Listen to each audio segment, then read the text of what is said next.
Good afternoon, Michael Malice here. Let that be our welcome for the next hour. We have with us a very fun returning guest, Buck Sexton, co-host of Clay and Buck, conservative pundit and commentator, dear friend of mine. Buck, I'm excited to have you on because there's something I've been ruminating for the last couple of months, and I think you're the perfect person to discuss this, which is I think the nature of conservatism is dynamically changing very quickly, and you're someone who's been involved in this scene for quite some time. You guest hosted for Rush Limbaugh, which is no mean feat at a young age, and I think a lot of the baggage of contemporary conservatism can be laid at Rush's feet, even though it's not his fault. Meaning he wouldn't be saying the same things he's saying now as he said in the 90s, but people who grew up on him haven't updated their programming, so they're repeating things he said in the 90s. So I would just want to hear your thoughts because I feel like you're open-minded and your positions have shifted over the years, but you're still kind of have your finger on the pulse of this kind of mindset. So I want to go through. Go ahead. You rather say something? No, no, I was waiting for, you So there's a few of this kind of like boomer conservative ideas that are out there, some of which I find ridiculous, some of which I find incorrect but plausible. And I want to go through some of them with you and see like, do you think these things are still coherent or do you agree or so on and so forth? Or maybe speak for the broader conservative movement in general. The biggest one, and I know where they get this from, they get this from Limbaugh's second book called See, I Told You So, is this, he said explicitly, this is in the mid 90s, liberalism is in its death throes. We're watching the end of the Democratic Party. This kind of victory of the Republicans and or conservatives or the Democrats is right around the corner. They can't keep it up much longer. They're going to get their asses handed to them, and it's a wrap. The Democratic Party is the longest surviving political party on earth. And just like North Korea, if you're around for that long, you're doing something right, even that something is nefarious. Do you think that progressivism is on its last legs? No, in fact, I've been talking to friends of mine about how to come up with ways that don't rely on like sci-fi, Star Trek, The Empire Strikes Back. I'm trying to think of ways to say these things. We are. I will tell you this. I mean, first off, like one thing is there is a certain joy in triumphalism, even if you know that it's not going to last, right? Yep. Yep.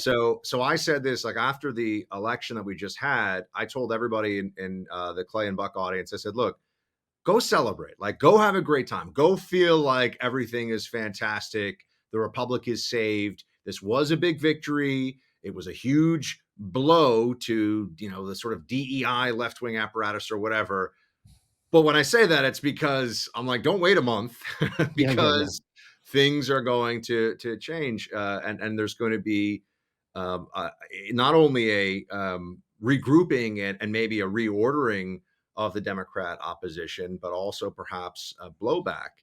And right now, we're in this little intermediate period where there's some stuff about the nominees and Gates dropped out and a lot of pressure on Pete Hegseth.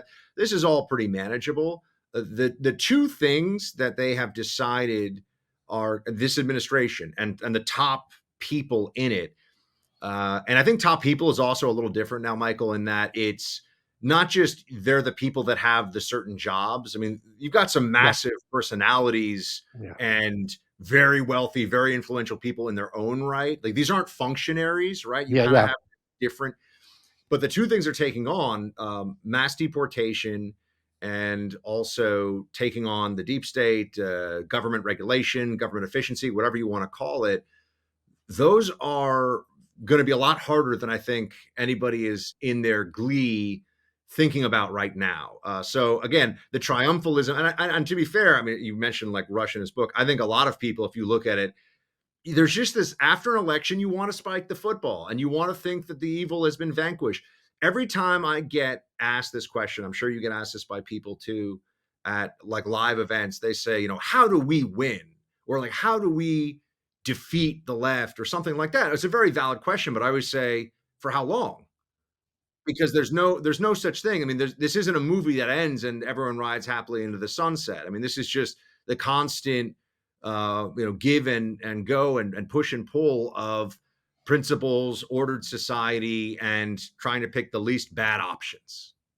Yeah, so I'm heartened to hear you say that because let's just take this sidebar because I was on your show this week and you had a very I think important question like who do you regard as the leader of the Democratic Party now that Biden and the president and the vice president are dropping away, and I said and I'm confident you agree, the New York Times.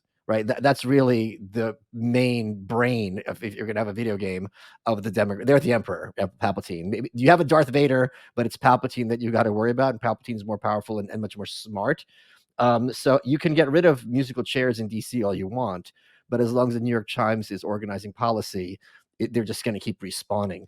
But speaking of what we're talking about is that I mean, Trump really has this kind of boner for mass deportation. Immigration has been his big issue. He's been on this for a long time. People might all be old enough to remember, as I'm sure you are, the Democrats were split on this in the 90s. They were like border hawks. They were like, we got to protect the unions and the working class and so on and so forth. Can I just jump in quickly? Please. The New York Times in 2000, I think 2000, maybe 2001, before 9/11 took over everything, was writing editorials, meaning the whole editorial board, in favor of more restrictive immigration at Yeah. the border to protect union jobs in particular. That was the New York Times saying, look, illegal immigration is putting pressure on low income wages and union wages. So we need to restrict that. So, yeah. And let's also speak on this because a lot of people on the right think, oh, the Democrats and or leftism as a whole, they'll never throw trans people or immigrants or Black Americans, whatever, under the bus. And I go, in Britain, the center left party is called the Labour Party. They're called Labour Party because they're the party of unions, and they're shitting on unions in England, calling them white supremacists, just like they are here. So these people will, and with no irony, like the Labour Party's talking about how Labour sucks, or Labour voters. So all that matters to them is holding on to power. They don't really care about what they'll try to convince you that this group they care about a lot at the moment, but if it doesn't serve their purposes, they're going to garbage. I think that you actually have a version of that going on with the Democrat Party in terms of it being a democracy of all of the people, by, for, and of all of the people, as in the party of the populace, the everyman. Yeah. They look at the everyman in America with disdain. Hell They yeah. view, and this is why I said my certainty that Kamala was going to lose, and I was not certain in 2020, and I was wrong. And I voted for Trump in 2016, but I was wrong. I thought he was going to lose for sure, but I was certain Kamala was going to lose, and I said it on radio every day. And it was because when you look at who she needed to win in the places she needed to win them, working class guys, particularly white working class guys, are not going for Kamala Harris. Right. More of them are going to go for Joe Biden. I think even with the dementia, by the way. I mean, people Yes. can argue on that, but certainly, she's going to come up what 5 or 6 million votes short of what Joe Biden got, and a lot of that is white male working class voters, and it's because the Democrats, as part of the coalition, one of the ways that they've gotten people to, I think, want to be a part, want to subscribe, if you will, or be involved, is the elitism of belonging to a club where the only entry fee is to belong or to vote, right? Or to be a part of it. You get to be smart, you get to be good, you get to be kind, you get to be considerate if you're a Democrat, and not like those unwashed people who still eat at McDonald's and wear Carhartt and think that being able to fix things with your hands is like a cool thing to be able to do. You know what I mean? The Democrats have entirely abandoned that. And it's so funny because they know that, which is why they went with Tim Walz. And then everyone's like, Tim Walz, this dude is jazz hands. This guy is not, he's not appealing to that demographic. He's like a cosplay version of that demographic. So it actually, I think, blew up in their faces even more. Yeah, and again, to your point, before 1980, the idea that union people would be voting for Republicans in any numbers was a joke because union meant Democrat. It's synonymous in the same way that today LGBT means Republican, Democrat synonymously as well. And then you had Reagan and the so-called Reagan Democrats, and a lot of the union members, not the officials, were like, "This party's not doing anything for us. We're getting our job shift overseas. Like, what's the point of having a raise if we're unemployed next week?" And especially culturally, they're like, I don't align with this like wacky leftist social culture stuff, and they stayed in many cases with, and Trump certainly placed them very heavily. Go ahead, please. What you're touching on there, Michael, I think is really interesting when you think about how there was actually a Bernie Bros Trump crossover that you saw Yeah. in 2016 in particular. And it was on this issue of labor's domestic production, domestic industry, and trade. And Bernie Sanders and Bernie Bros, again, not on a lot of things, but on these issues, actually aligned with much of the Trump rhetoric on that stuff. And so you just saw that was an early version of the realignment that I think is far more complete now in 2024. It was kind of in its infancy in 2016, but that was very real. Yeah, I talked to Namiki Konst at Fox. She's a Democrat. I think she identifies I know Democratic her. Socialist. Yeah, I know Yeah, yeah. Namika, sure. She's an activist, and this is a few years ago. And I'm like, what? Like from your perspective, how do these people think about Hillary Clinton? She goes, they hate her more than the Republicans hate Mitt Romney, because Can if I tell you I'm something funny about this, by the way? no, let me just finish my On one this. sentence, which Oh is yeah, go ahead. her point is this is the candidate of Wall Street. Wall Street's who we're against. Like, this isn't just because she has a D. We hate her because she's stealing all the air out of our movement where we could have someone in there who could actually get something done. Please go ahead. No, that's that. Well, see, that's all. One, that's as we know, all changed now. It's a myth that is easily disproven that the Republican Party is the party of Wall Street because you just see where the Wall No, man, Street Hillary is money. the candidate of Wall Street. That's what she said. They hated Hillary. No, I know, but I'm Yeah, yeah. saying they still will try to keep this going. Oh, That yeah, was yeah. that was when we saw definitively. I mean, I think Hillary got like 90% of the money from Wall Street, like Goldman Sachs and some of these big, and then really it's a handful of firms that have all the, have all the weight and have all most of the cash flow to throw around for things like that. But it's funny to me because I was actually a CNN contributor in 2015. So that means for folks, it's like you're paid, by the way, very little to go on TV and represent your side. I stopped doing it because it was just like WWE, like it wasn't. And I was anyway. But in 2016, all of the other I was like the conservative guy. You can imagine what that was like. But the Democrats were at the table. I'm telling you, over and over, they would go into commercial break, and then I'll be like, man, this is during the Democrat primary, man, I really just wish we could vote Bernie. Like, I'm just, he's just way more inspiring as a candidate. And then the cameras would come on. And they were like, Hillary Clinton will be great for America. It was uncanny how often this would happen. I'm like, so all of you guys actually want Bernie, but you're all going for Hillary because she's the choice of the machine. Yeah. Yeah, that's why, and and I don't know if people remember this, but now that she's like done, and who knows, maybe she'll run in 2028. Strange things have happened, and Hillary is immortal after all, as most witches are. She was asked about this during the debates, the primary debates in Yeah. 2016. They're like, "You're Wall Street's biggest candidate. Like, do you think these people aren't going to expect some return on that investment? These are businessmen. These aren't, someone having a bake sale to help flood victims." And she said, "They sending me so much money because I did a good job after 9/11." Do you remember this? That's what Oh she yeah, yeah, actually yeah. said. Yeah, I mean, look, I mean, the truth is, what's she going to say? Because to your point about the over, like the foundational branding of the two parties, I mean, the Democrats are supposed to be at least, well, depends on how far back you want to go, right? Because the Democrats also rewrite a good portion of their history. They Hmm. became the party of civil rights after the civil rights movement was being championed by Republicans like Eisenhower with taking real action on integration, schools, things like that. And then, as the process was unfolding, like, oh, well, now we're the party of civil rights. But they have also always tried to say, I mean, I think that there are socialist roots of the Democrat Party, or there's socialist crossover, however you want to say it. And they've always been the party of redistribution of wealth. So it's very weird because the party that's supposed to redistribute wealth to the middle has actually become, today in 2024, a party that is for the elites and the dependents.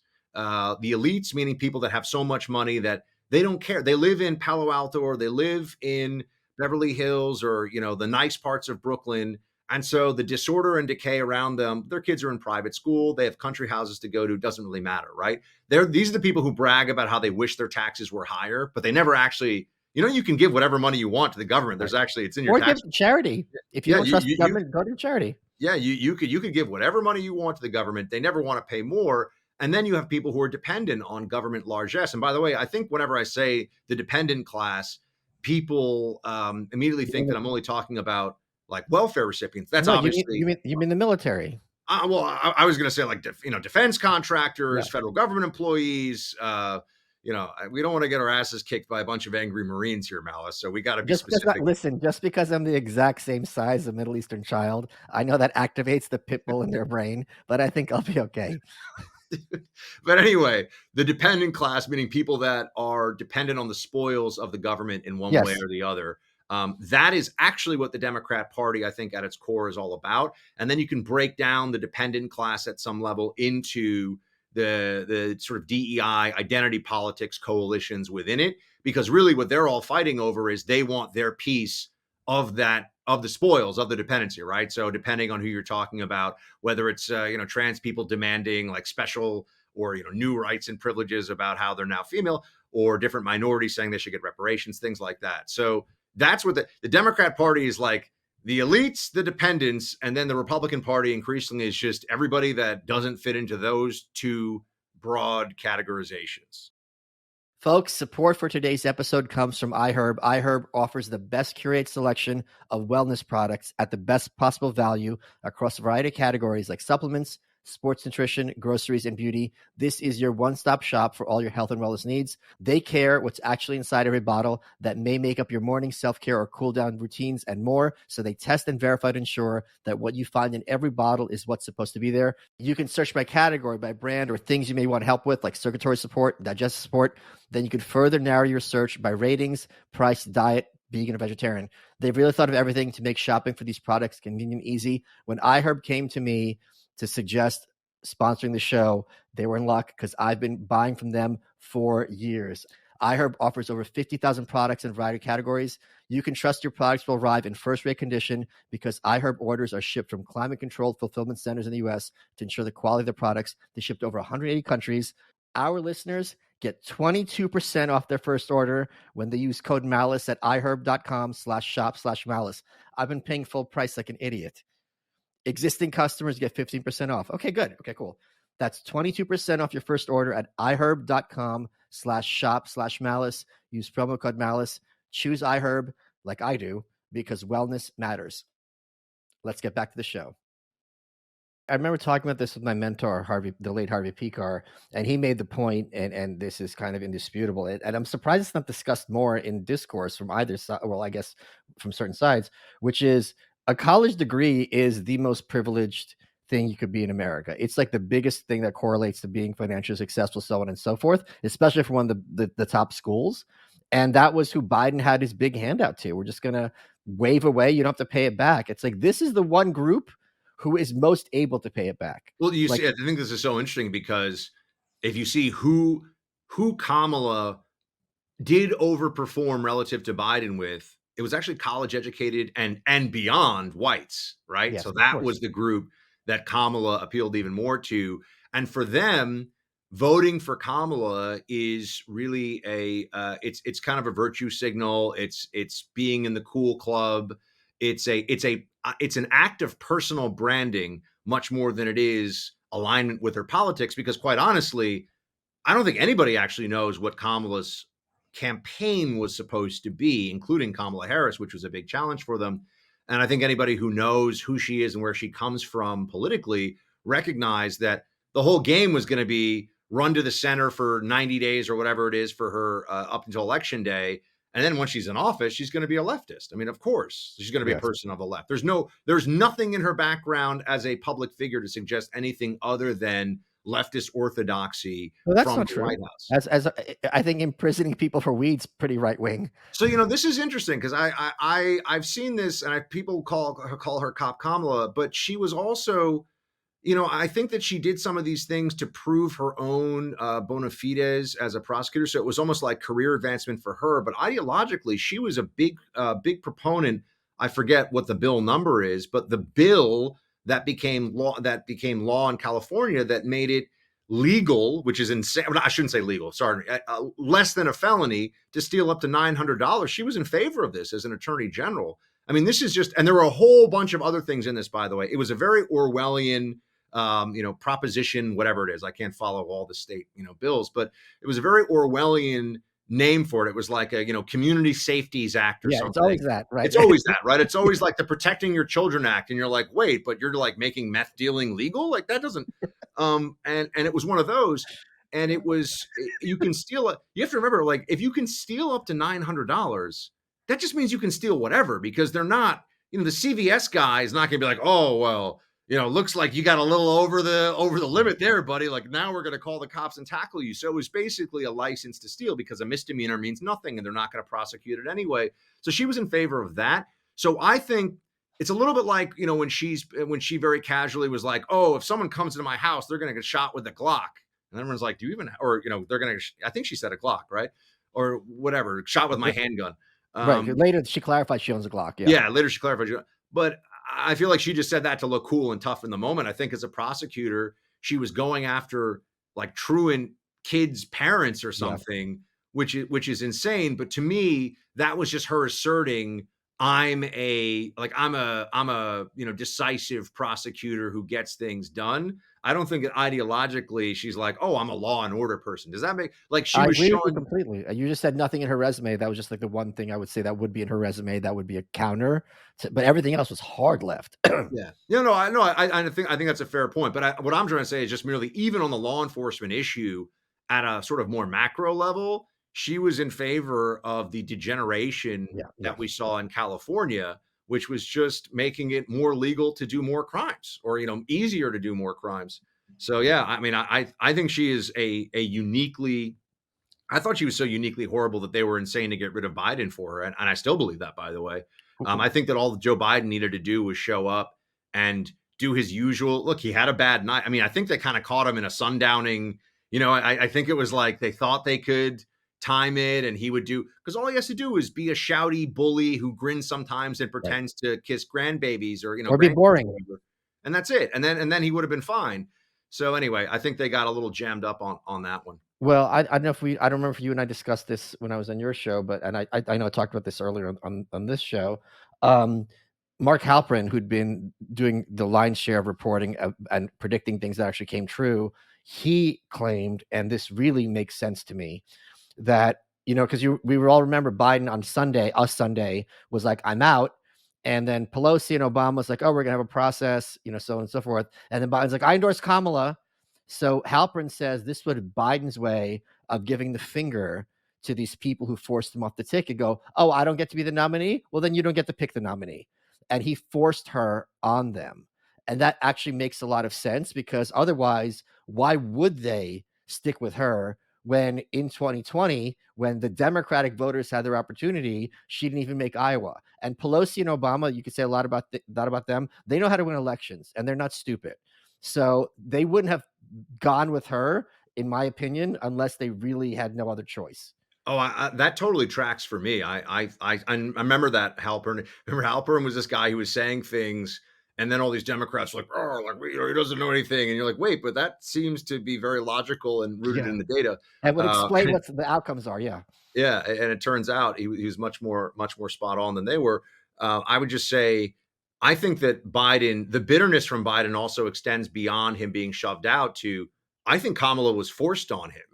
I don't think he wanted to choose Kamala Harris as the VP because that was it. I think that the machine was like, you need a black woman on this ticket. You're picking Kamala Harris. Did you see what, you know what I mean? Like, I think the advisors and the people Well, around him, I mean, because I agree the first part. I don't know if they forced her specifically, but who else is he going to pick? Karen Bass? He did not have a long list, despite all their talk about being this party of diversity. In terms of people high up, it's pretty lily white.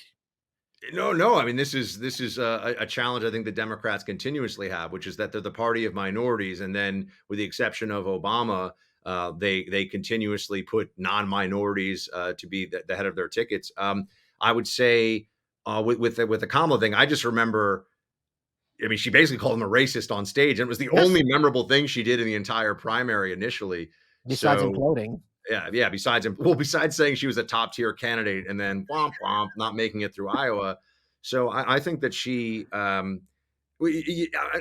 would even amend it. I actually think you're probably right in that he might have just been like, fine, I'll pick Kamala. But I'm just saying there was clearly pressure on him Yes. to put a black female as the vice president. And then I feel like when push came to shove at the end, he's like, fine, it can't be me. Let's Yep. see how she does. Yep. And we all saw how she did. So I yeah. I think Jill voted for Trump. I think there's no reason she's wearing red. This woman knows what signal she's sending. Oh, I mean, first of all, Jill Biden just cares about the Biden legacy. I Yes. mean, right? I mean, that's people have to remember that there's all these there are individuals for whom the outcomes of these elections are far more important than just what they think the future of the country will be. It's jobs, it's access, it's money. And if you're in the family, by the way, all those things also apply, especially if you're a Biden.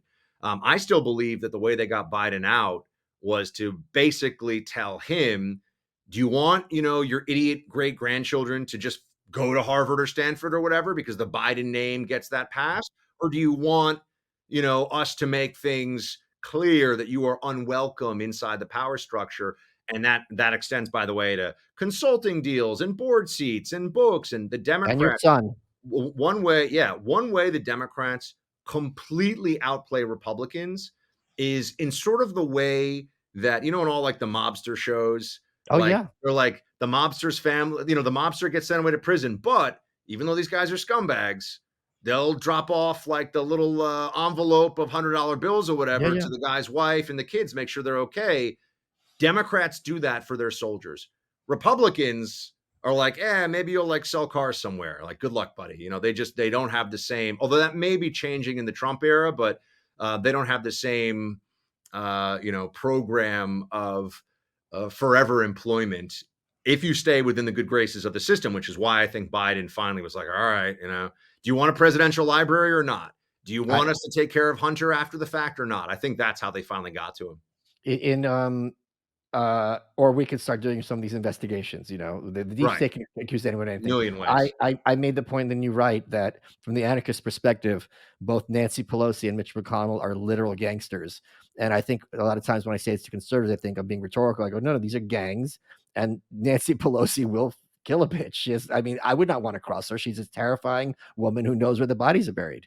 I mean, the Democrats locked up, Steve Bannon and Oh locked yeah, up you're right. Yeah, Peter Navarro for nothing, just to yeah. make an example. I mean, they didn't lock them up for any. There's no crime, right? I mean, this is the whole thing. It was absurd, but it's to send a message. I mean, to put someone in a cell. I know this seems like it's but they only served 6 months or whatever it is. Nope, it's traumatic. It's traumatic. You're in a federal cell. You're now a felon. You are a convicted felon in a federal cell. Like that's not something that anyone should shake off. And the state, I mean, the big S state doing this to anybody for the kind of reasons that we've seen is a five alarm fire. I'm sure because I mean, you're the kind of guy that can appreciate other individuals who have very high IQs. You've seen Naval Ravikant on this, where he just says lawfare is the end of everything if it continues. Meaning, our political system becomes effectively a facade, a joke, if people within the system can just make up prosecutions of people they don't like. That I just everything begins to collapse from within if that happens. I think that's very much true. You saw it's happening right now in France, right? No, what's going on in France? They indicted Marine Le Pen, who is from the National Rally, formerly National Right, I Front. know who she is. Yeah. I'm explaining to the audience, just some people don't know. Oh, sorry, Yeah, sorry. it's not just isn't it just us Sorry, catching up? sorry.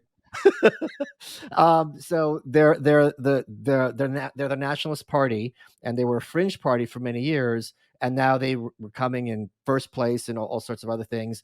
They came in third in terms of number of seats at the last election, but in terms of their turnout, it just was huge over the last time.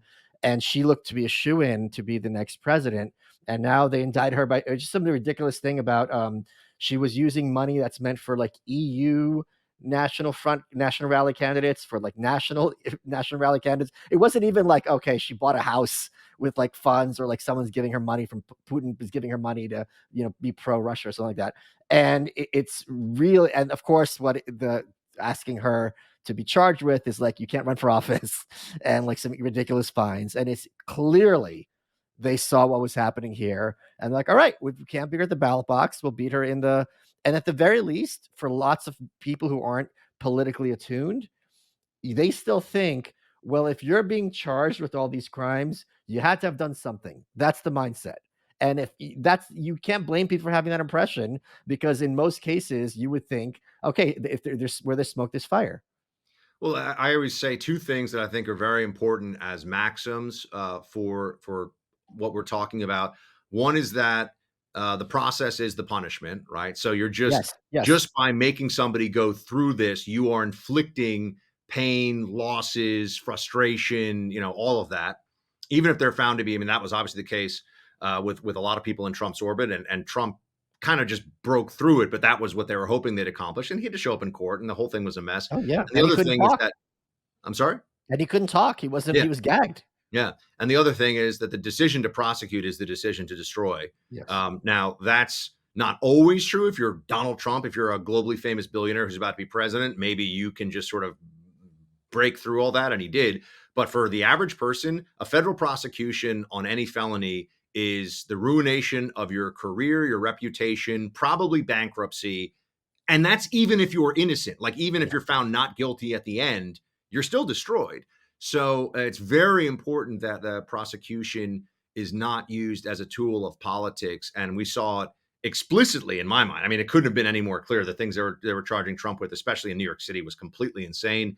And from the old CIA days, and I just remember that whenever we would look into internal security and the sort of inner workings hidden from the public of, I mean, here's just something that's not shocking. Third world, unsophisticated, like not wealthy countries are a lot easier to spy on and figure out what's going on Sure. than Russia or China. So you end up seeing, like, if you're in the intelligence business, you end up seeing some of what's happening in these, again, third world kind of impoverished countries where there's a kleptocracy. And what you find out really quickly is that the whole calculation for the regime is different than what we think of, because of course they're putting money in Swiss or wherever now. I mean, I don't think the Swiss bank account's not the place people go. They go to like these little these little principalities or whatever. But wherever they're stashing money and whatever they're trying to do is with the idea in mind that they and their entire family will probably go to prison, and maybe worse if they're not in power. So they need to have a backup plan. They need to be able to. So the corruption is basically guaranteed, right? Because you couldn't step down from this in some of these places, even if you wanted to, because the next people who come into power to make an example of you and all of your people and make sure you're no threat to them. So it just creates a total winner take all political environment.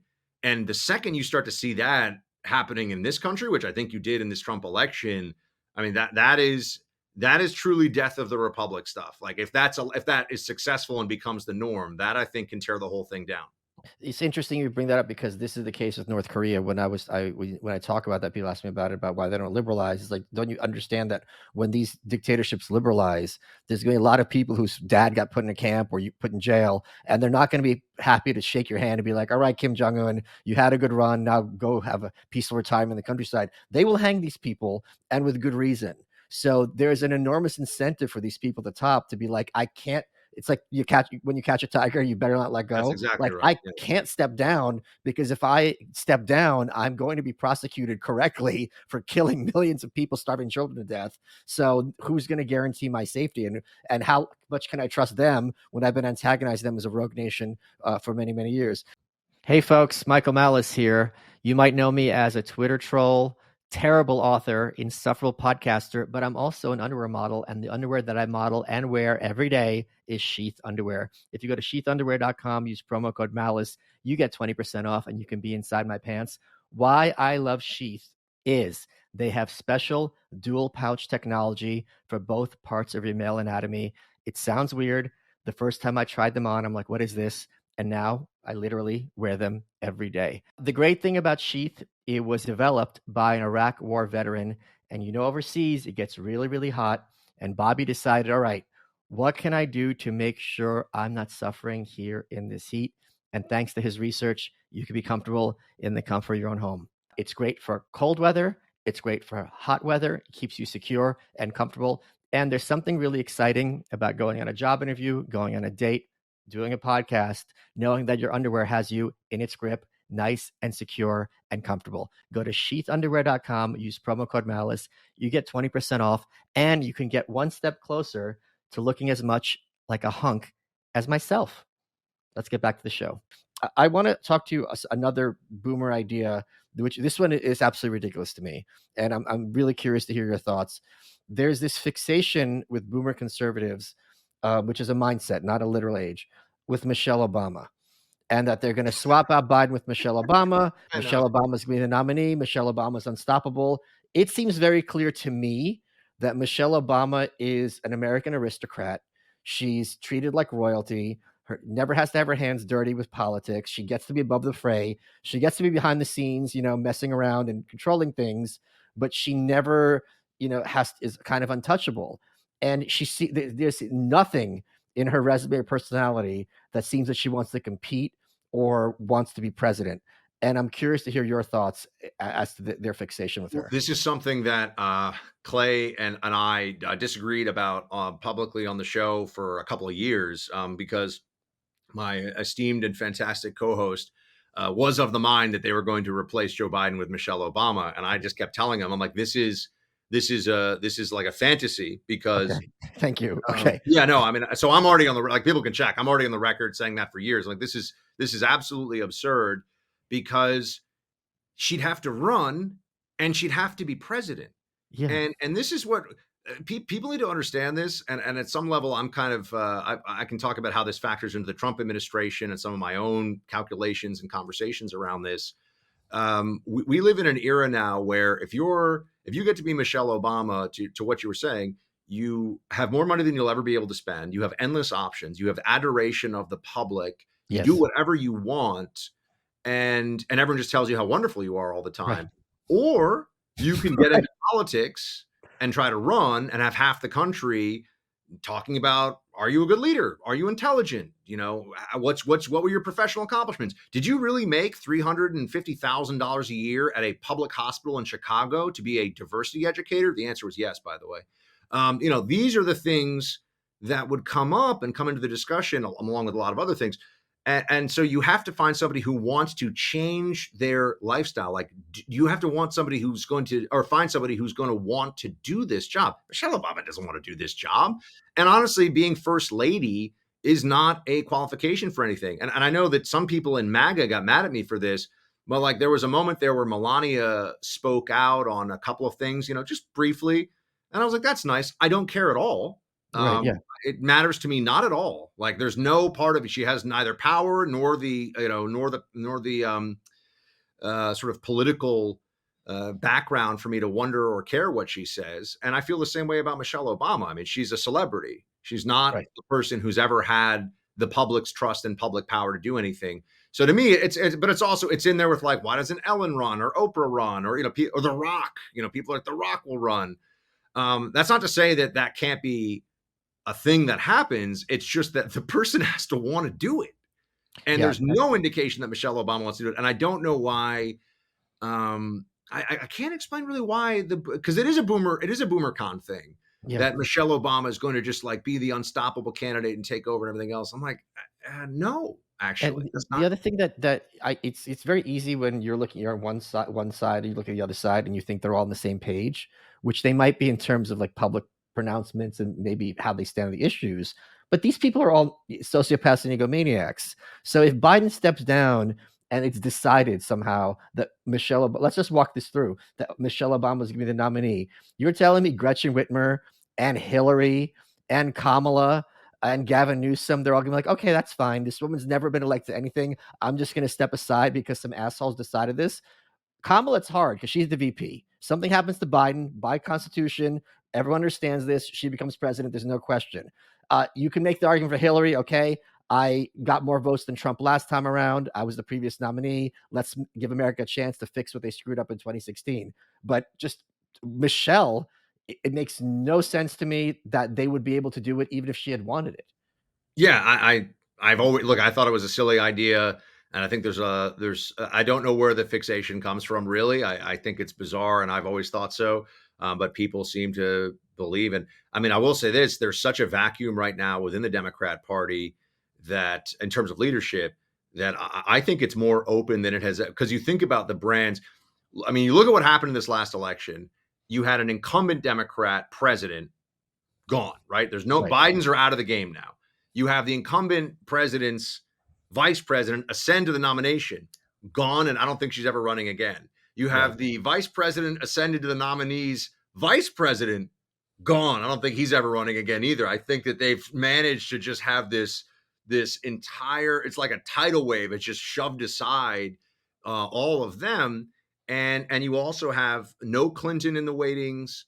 In the wings, rather, no Kennedy. Although there's a Kennedy, obviously on the Trump side now. All the big Democrat brands. There's not an Obama. I know people's talking about Michelle Obama, but it's not going to happen. There's no big Democrat brand right now. And that stuff actually does matter to people, right? I mean, name recognition, as much as it's something Yes. that annoying political consultants talk about, it's a real thing, right? I mean, Yes. people are more comfortable voting for somebody who they have heard of before. And that means that this time around, I think you're going to see a lot of jockeying from that next kind of rung of Democrats. And I don't know. Can I ask you actually something? I mean, Of it's course. fun. No one ever asks me questions. I'm always asking other people questions. So it's nice to be interviewed. But I want to ask you this.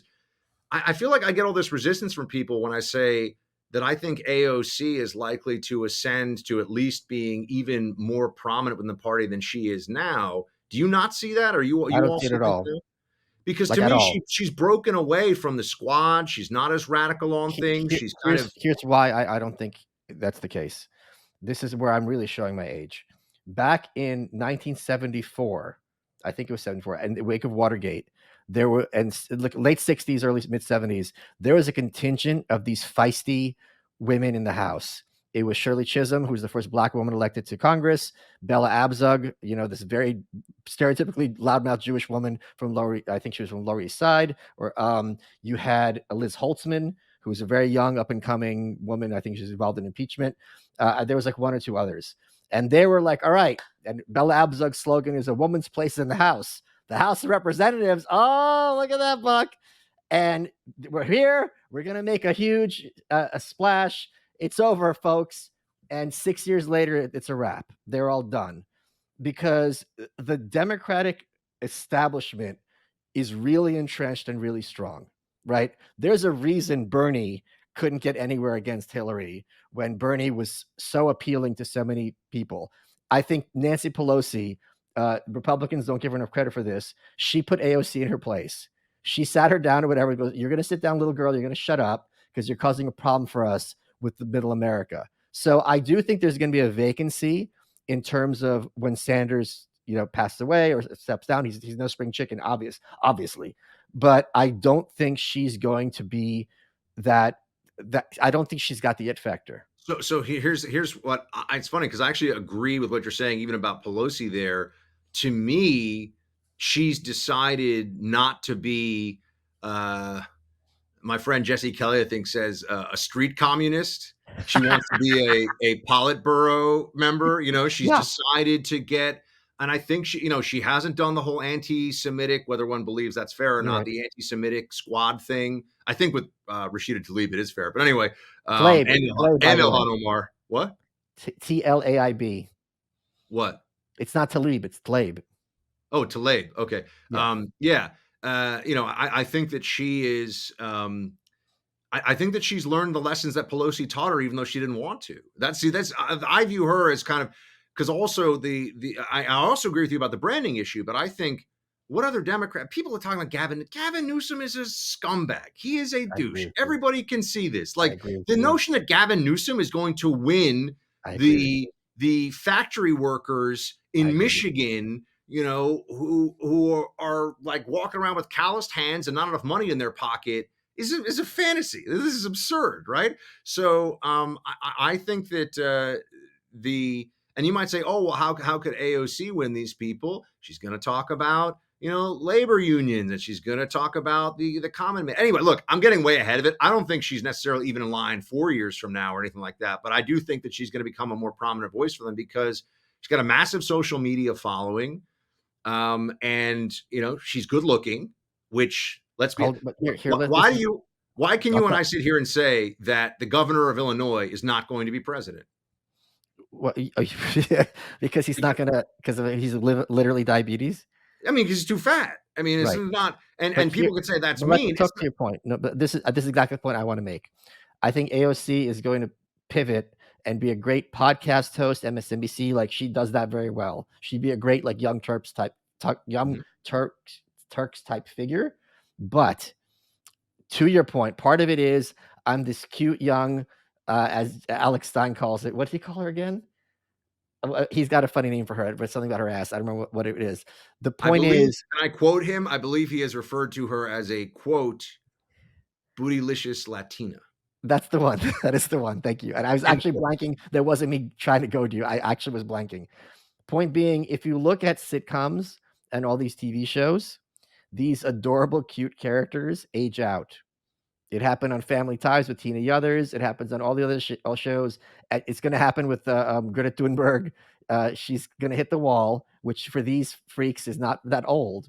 And all of a sudden, you're not this cute young upstart who reminds them of their granddaughter who's feisty and has an attitude. Now you're just kind of annoying. So I think there's going to be room for a new AOC, but I don't think she's going to age into this position. I think she's going to age out of it. Yeah, look, if somebody asked me right now, there are the things that I feel like, even if it's an opinion, I'm going to be right. When we talk about who's going to lead the Democrat Party, as we did with you and me on my show, I'm theorizing. I Yeah, can't, sure. I don't have a like I wouldn't even put like a gentleman's bet on any of this, because I just feel like But the field here's the is other thing, so wide open. Amazon and Wall Street does not trust her, and they Well, have a that's a and they good have a reason. lot. Sure, but they have a lot of power in the Democratic Party despite public-facing appearances. Yeah, I think that, and the way that they have to go is to find somebody who is a like one of these Democrat governors in a red state, or Yep. they have to go back toward this kind of more chameleon approach. Because the one thing about Kamala is they tried to make her something she wasn't, but she was so clearly something else that I just think it didn't work with the 2% of voters that you're trying to persuade to go to one side or the other, because the party affiliation is so strong. Like every Republican, every Democrat shows up with effectively 48% of the vote, right? I mean, or something like that. And so then it's just a question of what third party candidates and then what the last few percentage points are. I will say that with the Trump stuff right now, because I know we haven't gotten into that much, I am both. I'm very hopeful, but I also feel like I'm the guy sitting around saying, this is going to be a lot harder than people think, right? Like this is going to be a lot tougher. Hey, it's Adam Carolla. And this is Dr. Drew. We're back doing our podcast 3 times a week, talking about current events, health news, and more. So, if you miss us on Loveline, check out the Adam and Dr. Drew show. New episodes Wednesday through Friday, available wherever you find finer podcasts. Let's get back to the show. I remember I was talking to Stu Bergere on the show. He's Glenn Beck's co-host. Oh, I know Stu super well. Stu's great. I knew him from the again, plays. people in the audience might not know who he is. That's all I'm saying. No, but I'm just telling you, I know him. Oh Like, yeah, I love he's him. he's a friend of mine. I'm just jumping in. I like Stu. Stu Bergere is like a prototypical vaudeville straight man.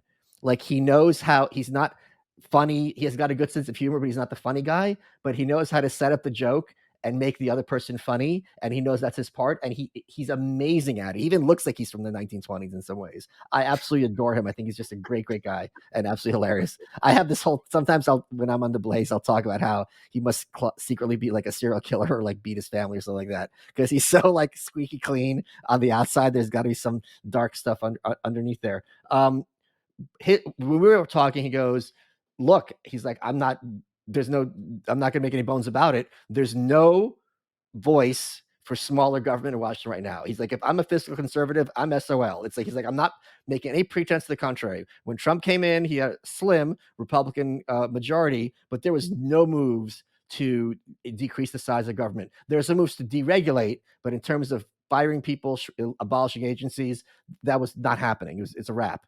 Paul Ryan, of course, was Speaker of the House at the time, so that's a little different situation, but it was still the case. And that seemed to be, from his perspective, that wasn't what he cared about. Now, holy crap, he's doing the corporate thing of, you bring in these outside consultants so your hands are clean. They just sit everybody down like an office space, interview them, and they give you a list of people to fire.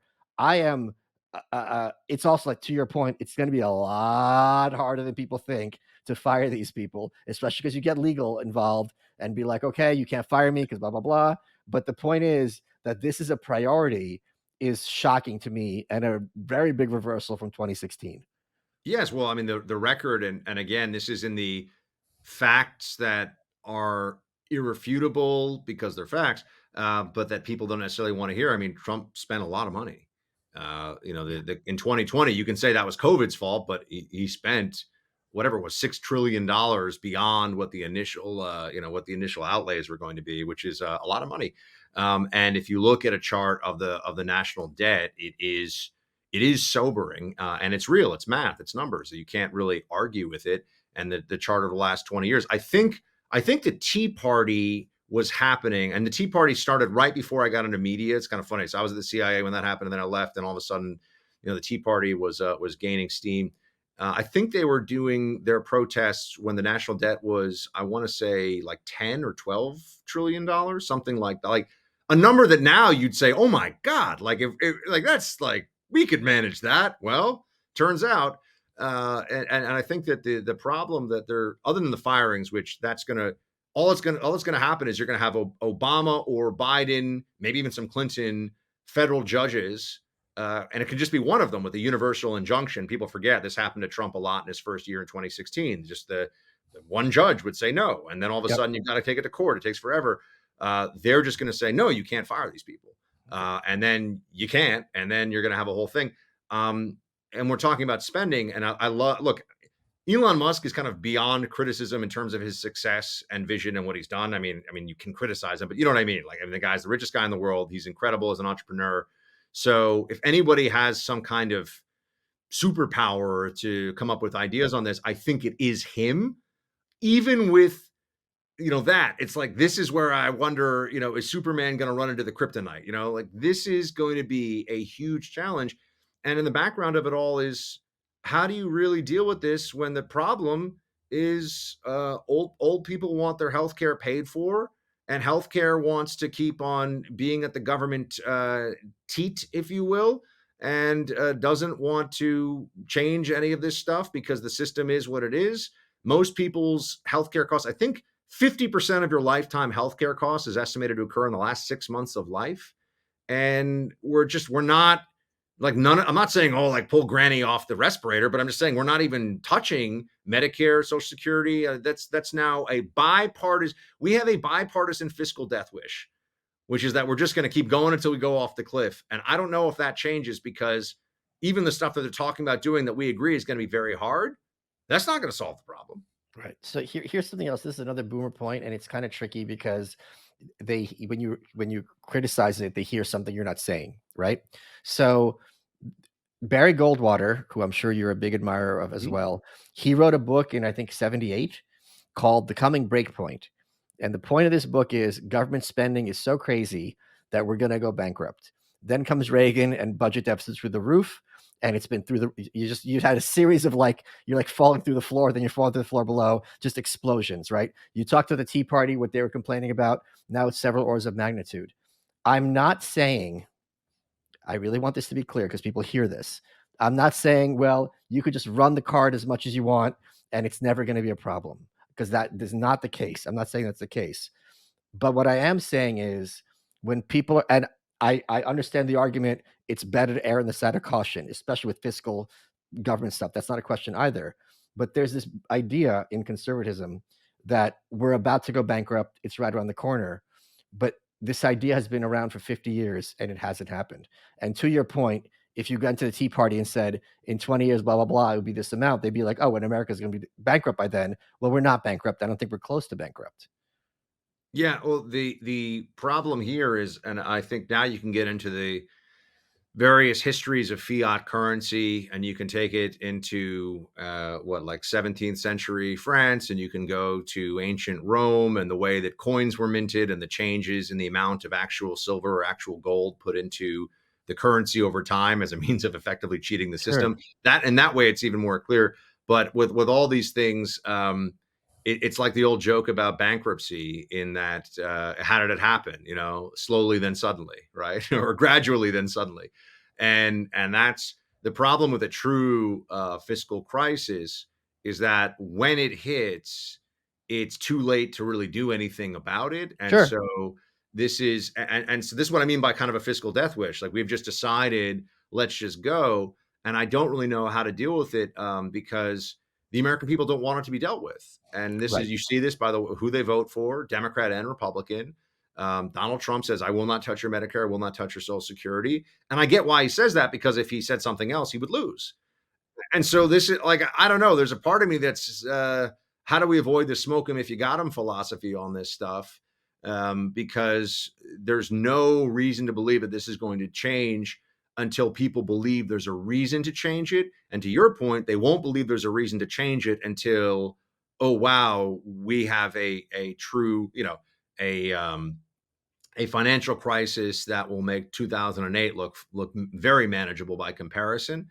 And if you lose the dollar as the global reserve currency, which people have been again talking about for a long time, uh, our lifestyles all change very quickly. I mean, people don't even realize. If you think of the UK as fancy, I know you don't, but again, see, now I'm speaking to the audience, Mr. Malice. Okay. People don't even realize this. You think Britain and France are fancy? Or Japan. People in Mississippi Yeah. are richer on average. The poorest state in the United States, richer on average than the average Brit. So, I for think their fancy, the average man in Japan makes like 40 grand a year. It's some crazy low number. yeah.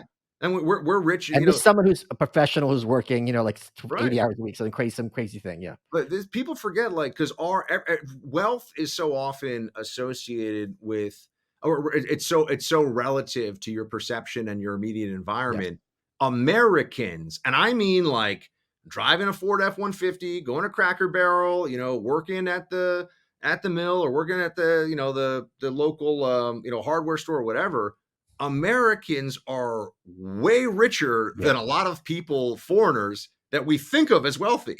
That's which really tells you something about our financial system and like what's really going on here. So, but my point is, I think there's a lot of important people, powerful people throughout the world who are very invested, quite literally, in having the American dollar be that like store of reserve worldwide. So I don't think we're as close to the cliff as it's portrayed. And I would have said until a couple of weeks ago, that this is often used as an excuse or as propaganda by conservatives to justify spending cuts, because unless you create a sense of emergency, people aren't going to be interested in doing it. But that's gone out the window, because if he's saying, all right, we're taking this seriously, Elon and Vivek, go to town, we're cutting Department of Education. So I don't think it was an effective technique, but if the goal is being met, I'm in favor of abolishing the federal government. Like, I want to cut it all. So there's a couple things I'm very hopeful about with the Trump administration. There's a long list, but the two up front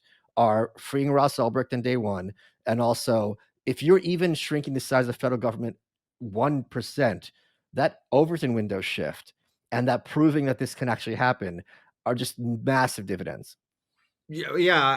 I think that the change in the trajectory of the overspending has been something that was considered radical. Indeed, even when the Paul Ryan era as the Speaker of the House, that was almost radical. And when people realized that, I think that actually put into perspective how crazy and out of control.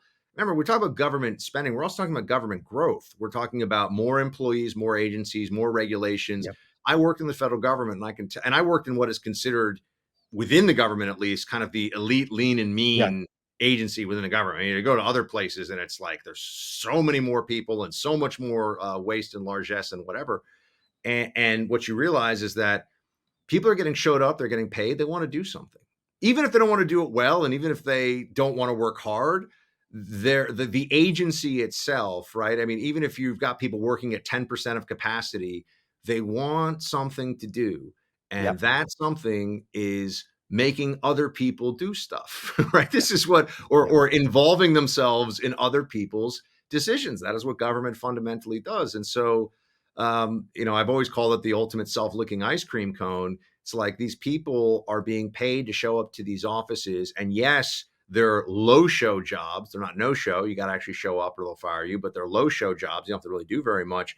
But when you have 50,000 people or 10,000 people or whatever it is, depending on the agency, who don't have much to do, all of them together find annoying things to do and find ways to make people's lives worse. And that's just the nature. When people talk about bureaucracy, that is the nature of bureaucracy. And I think that some of even like Elon's stories about how there were federal agencies worried about his rocket at SpaceX landing on a whale in the ocean, and that he had to prove that the rocket ships taking off wouldn't disturb, this was true, he talked about it publicly, disturb the mating habits of dolphins. Like, there are people who are paid to come up with these ideas and then use government power. They send you a letter and they say, no, you can't do this. Like, and you multiply that out. I mean, you've got millions of people that are doing these jobs that are effectively irrelevant. And that's not even taking into account state and local government, which is already, who is it? You know, the Bakunin, right? The larger the state, the heavier the chains. I mean, it's not good. Where'd he go? I don't know what happened. Here's his autograph. Oh, wow. Yeah.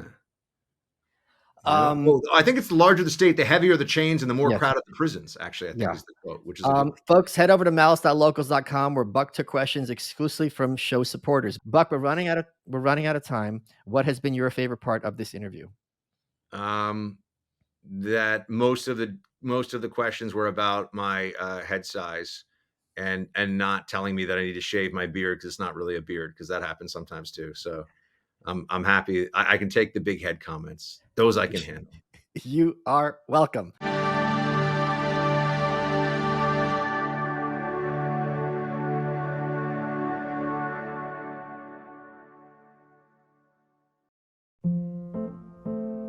Did you know you can watch all your favorite crime shows for free on Pluto TV? Totally free? Totally free. They've got CSI New York, NCIS, Criminal Minds, Blue Bloods, Tracker, FBI, SWAT, all for free. There's something suspicious going on here. Nothing suspicious. Just hundreds of free crime shows.